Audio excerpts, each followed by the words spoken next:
Sonic CD is the one Sonic game that I tend to skip during my classic Sonic playthroughs. And it's not because it's different compared to my favorites like Sonic 1 or 2, but it's mainly because this game is just so weird. Now, why do I think this game is weird? Well, it has multiple unnecessary strange Easter eggs that made me shit my pants when I was a kid. I was introduced to the nature of this game sometime around 2010 or 2012, I'm not really sure. But during this time of my life, I was getting over the fear of Sonic.exe, as much as I hate to admit it.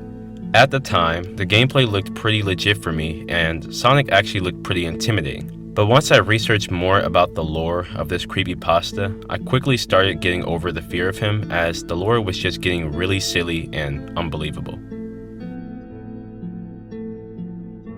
Now this is the part where Sonic CD started to get recommended in my YouTube feed. Laugh at me if you want, but I thought Sonic CD was another creepypasta game. I didn't know this was an official Sonic game at all, and it's mainly due to the amount of rumors and stories I heard surrounding this game. Much like Sonic.exe, the rumors and stories I heard sounded way too silly to be true, that I had a hard time believing them. But coincidentally, Sonic CD happened to be free to play on the Google App Store. So this was my chance to see if it was all true. Due to it being free to play, I only had the demo version of this game, so I wasn't able to do much, but I did manage to witness the Easter eggs I had a hard time believing. For starters, I first tried waiting for 3 minutes. I get it that Sonic is impatient in his games, but it felt so bizarre to see him jump off screen and take his own life. Not to mention the nightmarish Game Over soundtrack that plays right after.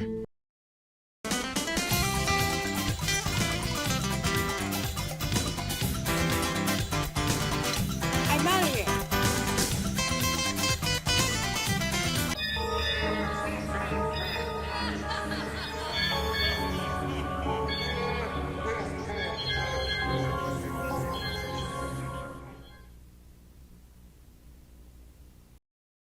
It was right at that moment I started to not like this game due to how unnerving it was. But if there's anything you need to learn about me, is that I tend to face my fears head on whenever I'm afraid of something, so I can manage to get over it quickly instead of running from them. For this game though, not so much.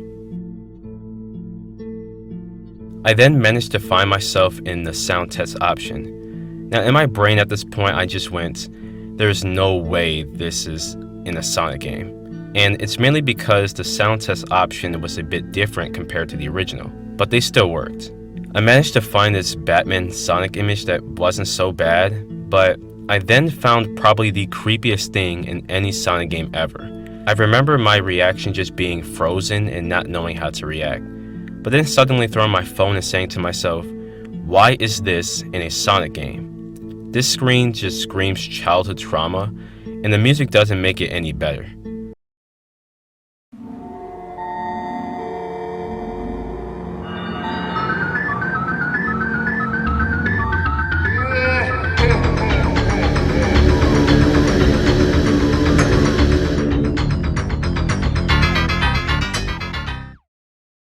I didn't even realize this was the official boss music of this game until like years later.